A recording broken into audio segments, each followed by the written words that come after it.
here today, I always say that you're the informed ones, because what it means is your blinkers about the way the world looks to most people have been just raised a little bit. Does that make sense? Because if you're open-minded enough to actually come here for the first time, it says you've got an open mind to me. And what we do in these the events that I run, I don't say you've got to believe anything. But what I do is I give you some very good information on some very credible people,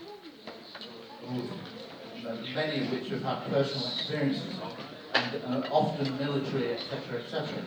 So I try to, from my background as a former police detective, I try to bring you what I think is good evidence that will stand up in a hypothetical court of law. Yeah, because the general rule is 95% of everything on the scene reported as a UFO turns out to be not a UFO.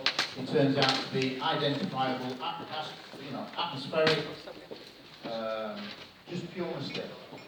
People believe it's real. Then you end up with this 5% core. And then when you delve down into that 5% for a serious investigation, you lose perhaps 2 more. So you end up with 3% hardcore. Well, if you look at 3% of cases worldwide, we're talking 3% of millions. Yeah, so 3% hardcore can't explain after investigation. Does that make sense? They're the cases that give you the circumstantial evidence to say that ET is real. In the form of pilot cases, they're like finding UFOs in broad daylight.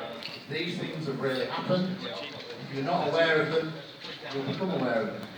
Yeah, so the evidence is really there if you know where to look. Start taking your seats as soon as you can, please. No teas and coffees at this time now. We're about to just make it your last one, Jake. We're just about to get people seated and here.